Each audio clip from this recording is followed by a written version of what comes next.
What is up, everybody? Ceci here. Thank you for joining me on Literally with Diaz. Today is a very exciting day because it's actually probably my first day completely 100% done with my classroom. And I am so excited because this is a new year. This is the 22-23 academic school year. The videos that you saw previously were from last year, so they were from year 21 to 22, 2021 to 2022. So today I'm just going to do a very quick haul, and I'm also going to talk about some important things that you definitely need in a high school classroom. So I'm going to start with the haul first, just so that we can get that out of the way, because I didn't purchase too many things.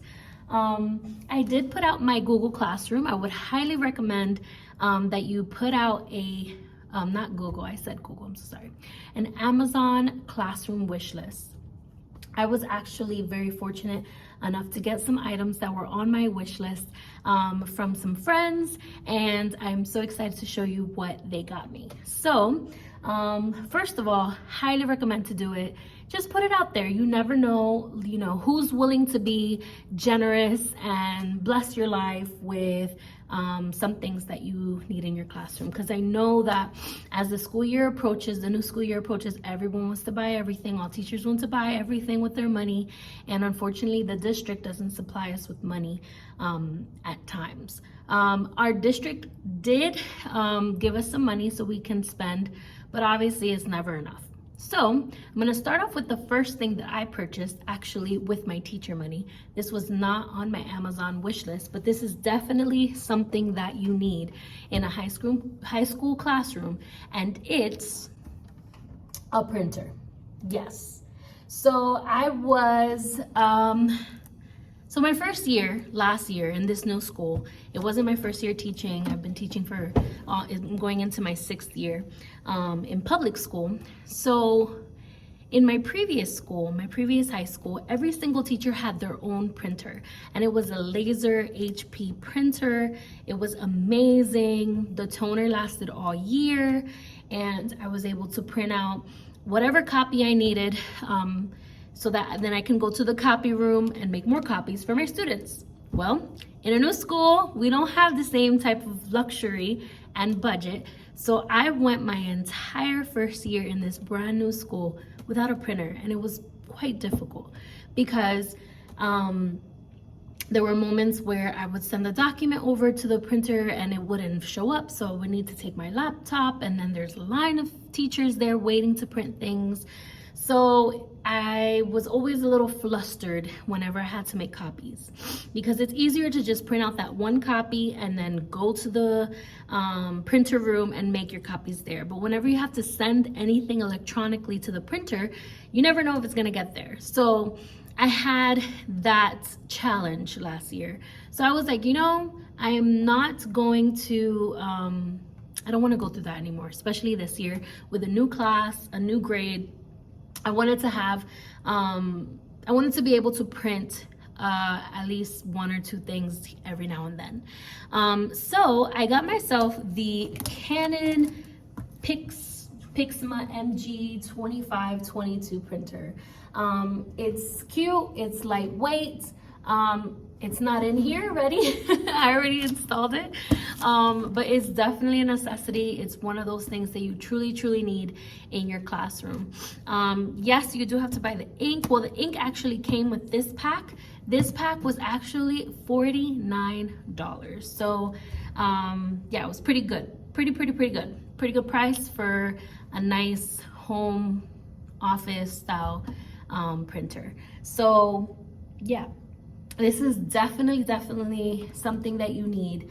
Now, if you are in a blessed, amazing district and they supply you with your own printers, well, great, that's amazing. But if you're starting from scratch and you don't know what to do and you need to print out some things and the printer room is like always overloaded with teachers, I would highly recommend just getting a simple printer so that you can print that 1 or 2 copies and then go and get your copies made. So yeah, That was my first important thing that you need in the secondary high school classroom. So I'm gonna go on with my Amazon wish list essentials. So first of all, if you didn't know, we are in Florida, and Central Florida is one-on-one, meaning that every single student has their own laptop for high school. Every single student has their own laptop. So we work with Canvas. We do not work with Google Classroom. We work with Canvas, and I'll do another video on how I set up my Canvas, and I'll do another video on how to like integrate external apps into Canvas and all of that great stuff. I'll do it soon, I promise. But one thing that is definitely a challenge when students have their own laptop is charging. So it's always great to have one of these electrical outlets in your classroom. Now I have a few of these. So I have one on every single wall coming from every single side of the classroom so that it reaches multiple students. I have a 100-foot one that, like, low key, I'm not supposed to have that because it can cause, like, you know, an accident or whatever, because it's like super long. But that particular one I do keep on the corner, so it's not like in the way of like traffic. So if a student needs it, they'll just go pull it out and then they'll put it back. So yes, so you definitely need a electrical outlet, and I got this one from Amazon. And it has, I think it has 10 sockets, so it's pretty cool. And it's something that you can kind of carry, and then also it kind of has like this winding thing here, and this is amazing. You can like wind the cord back into this, so like at the end of the week I can just put it back in here and then put it away, so that when custodial comes it's not in the way. So this is definitely a number 2 item that you need in your classroom, especially if you are a one-on-one district or a one-on-one school. All right, another thing that you need in your classroom, and this is, I don't have the rest of them, they're at home right now, but you definitely need games. So in a high school classroom, you need games. You need games. I'm gonna say it one more time. You need games. And let me explain why. So we're in a brand new school. We're in a brand new location. There, prior to the school being built, this entire area was nothing but grassland. There were no restaurants. It was just a bunch of cows just living on this land. So they started building the high school, and then the city decided that they wanted to build some apartments and build some restaurants and gas stations and all that great stuff, right? So actually our school was built first on the property, or built first in the area. So with that comes a lot of construction. We have constant construction since the start of the school, when it opened, till now. There's still things out there around the area that it's still being built, they're still being open. So we have the AT&T fiber wire. So basically that particular wire is kind of like an underground situation, and it provides us the internet, the Wi-Fi, and all of that great stuff. Well, last year we have had countless construction companies whatsoever that are not related to our school. They accidentally cut our AT&T fiber cord or wire that connects to our system. So there have been days that we have not a darn thing to do. And I'll be honest, I wasn't prepared. A lot of teachers weren't prepared. So I don't feel bad.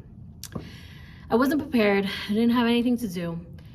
I did have to take out some crayons and some paper and stuff like that. Like, the kids couldn't do anything. The students couldn't get on their laptops. They could not get on their phones because their phones were connected to the Wi-Fi, and they could not do it. So it was super boring. And yeah, those were like the worst days when we didn't have internet. So just imagine, we're a one-on-one school. We have 1,000 students here and the internet is cut off. And unfortunately, there's nothing we can do because it is up to the construction people AT&T needs to come and rewire and get us all back active. So there would be a full day, a full school day with absolutely no Wi-Fi. So I was like, yo, we need to have some games up in here. So this is my first one. My best friend actually bought this off of my Amazon wish list, and it's Telestrations. So I have Jenga on the way, I have Uno, I have regular cards coming, I have Taboo, the good, you know, obviously there's different types of Taboo. I have Taboo, I have a Pictionary game coming in, I have some games at home. So another thing you need in a secondary high school, middle school, whatever you're watching for, you need games, board games, so that on those days where the internet gets cut off, especially if you're a one-on-one district or school, you have the kids do something, okay? There have been moments where I take out a piece of paper and I'm like, go ahead, let's write a letter to our younger self. Let's write a letter to our future self. And I've done those types of activities as well. But I did also notice that I needed some games. I needed something to entertain these students for the 50 minutes that I had them. So definitely want to get some board games and then have them in your cabinets or wherever your boxes or whatever organization tools you have in your classroom. Definitely get some games. I promise you that your students will benefit from it and you'll have them do something and not drive you insane, okay? So next thing has to do with more arts and crafts. Since we're a one-on-one school, we do have all of our assignments online, but I don't like it. So I try my best to do more project-based assignments where the students can get creative. We do a lot of one-pagers and drawings and all that. So you definitely need color pencils. So my best friend got me some color pencils from my Amazon wish list. So definitely get yourself a pack of color pencils so you have them readily available for whatever it is that you are teaching for that week. Another thing that my BFF got me from my Amazon wish list is washable markers. So this is actually a huge, as you can see, my face is like huge. So this is needed because obviously I have a whole bunch of Crayola washable markers and I had like maybe 10 packs and the kids don't treat them nice. Even though they're high school kids, they still don't put the cap on correctly. So it's a lot of like ink bleeding and all that nonsense. So I renewed my classroom supplies with a box of washable markers, and there's all different types of colors in here and they're nicely organized. So you definitely need some washable markers for whatever lessons or whatever it is that you're doing in your classroom. And last but not least, my wonderful friend from Washington State, she got me a pack of highlighters. So I'm an English teacher, so we're always annotating and all of that, and we do the majority of our annotations on Canvas online, but there are some times where I'll print out a poem or something and I actually want them to actually annotate by hand. So I'll have them take out a pencil, or I'll supply them with pencils, and then I'll give them a highlighter, and then they'll have to look for some words that they do understand, that they don't understand, whatever the case may be, whatever annotations you have them, you want them to do for that particular read. You definitely need a pack of highlighters, and this was from Amazon as well, and it was very inexpensive. So definitely need highlighters, definitely washable markers, you definitely need color pencils, you need board games, and you need your electrical outlets. So even if like, I don't know, you use iPads, Chrome pads, or whatever those things are, sometimes, you know, they run out of battery or whatever. So definitely you need some electrical sockets. I do have another couple things that I'm going to be doing this year. I'm going to be implementing incentives. So incentives, yeah, I never kind of did that. That's not the type of teacher that I am. So I never really gave students like anything as a reward, you know, because that's like not me either, you know what I mean? So, but this year I was like, you know what, I'm teaching seniors, thank the Lord. I'm teaching seniors this year, and I do want to do a bunch of project-based assignments. I want to go ahead and do Socratic seminars and all types of things. So we need some sort of incentive. And then we'll do some like escape games and things like that. So I bought some stickers. Well, actually I got this from my Amazon wish list as well. But I do have another pack. So this is a pack of 100 beach stickers, and there's different types. So you can go on Amazon and they're like $5 or $6 and you'll get a whole bunch of stickers. I do have another set that's coming in because I did get my teacher money. And kids love stickers. They love to put it on their iPads. They love to put it on their water bottles. They love to put it on their I already said iPads, their laptops. So who doesn't love stickers? And then another thing that I have coming in for incentives are candy. So I bought a pound of candy, but things like fruit roll-ups, nothing that has peanuts or allergic stuff. No chocolate. It's all like Mike and Ike's and lollipops and those types of things. So I just want to have it on hand, form those classroom relationships, but also have those incentives so that students have something to look forward to. But that's pretty much it. In regards to like things that you need in a secondary classroom, you definitely need a podium. I'll put the clip right here of what you need. You definitely need a podium, but unfortunately in this new school, they didn't supply us with podiums because I do like standing in front of the room. So we do work with laptops. I have my laptops. I like to walk around with my laptop, and I got myself a nice podium as well.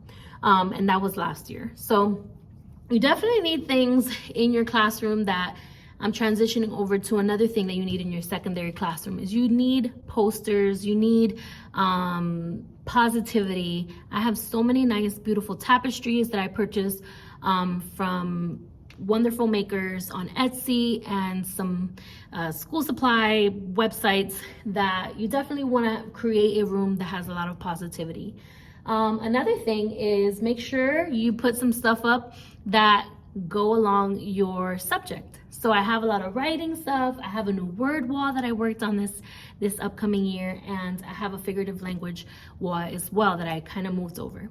So yeah, you definitely want to have things in your subject area, some posters. You can print them out. You can go to Staples and print them out, or if your school allows you to, sometimes they'll print them out for you and they'll laminate them.